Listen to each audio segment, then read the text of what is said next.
Let's find the volume of the solid of revolution that's obtained by rotating the region bounded by the graphs of cosine of x, x-axis for x between 0 and pi over 2. We're going to take that region and we're going to rotate it about the x-axis.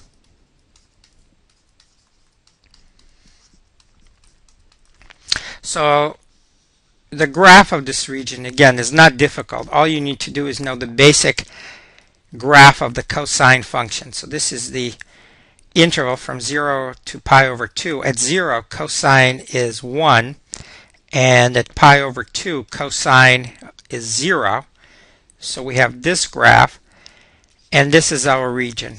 This is the region we'll be rotating about the x-axis. 180-degree rotation, the region ends up in the fourth quadrant. A full 360-degree rotation yields a solid that looks like a bowl, like that turned on its side. So to find a volume, we're going to use the disk method. And the way disk method works is to keep track of a vertical piece of the area to see what happens to it, what it generates, find the approximate volume for that one tiny slice or cross section of volume, and then integrate to find the exact volume. This is the region from 0 to pi over 2. Remember, this is the graph y equals to cosine of x. Pick any x between 0 and pi over 2. It's going to represent the disk that will be generated. Find a small, or pick a small interval that contains x, and then rotate this piece of the area, this vertical piece, about the x-axis. It generates a disk.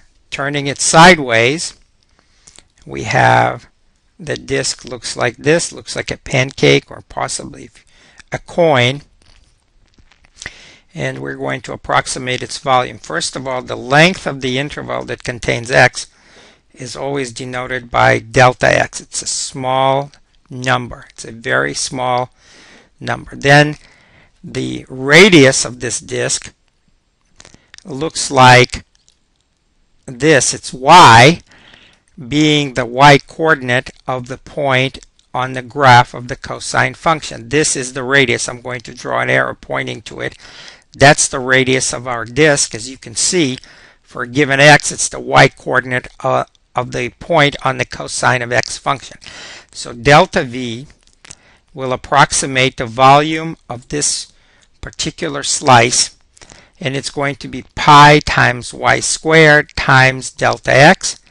We want to express this as a function of x, so this is pi times cosine squared of x times delta x. And now to find the exact volume, all we have to do is integrate it.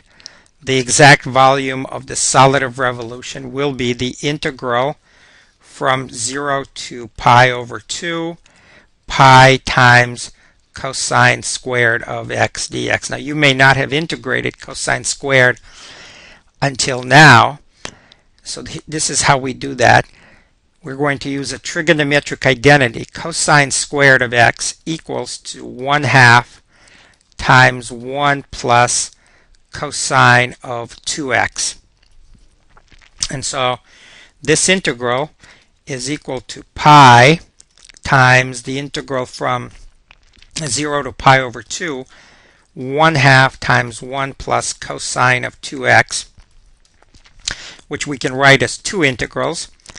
The first integral is going to be pi over 2 times the integral from 0 to pi over 2.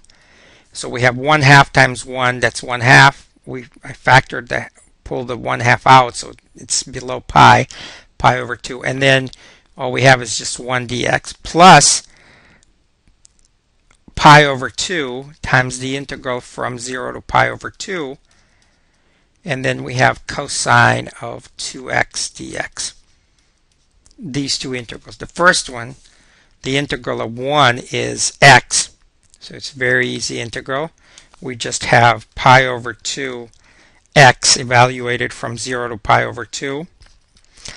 And the second integral, this one over here, we need to recall the following. The antiderivative of cosine of ax, a is a constant, not 0. So the only restriction on a, it can't be 0.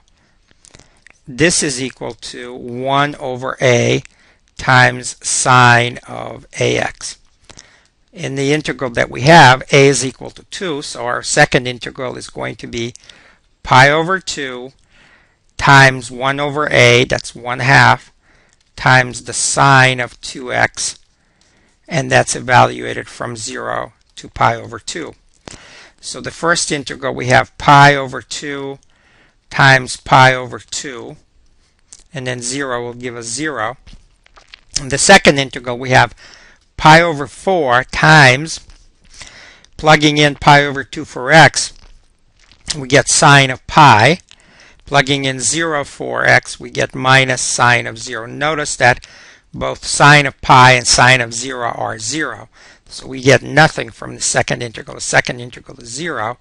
And that leaves the final answer as pi times pi, that's pi squared. 2 times 2, that's 4. So the answer is pi squared over 4 units cubed.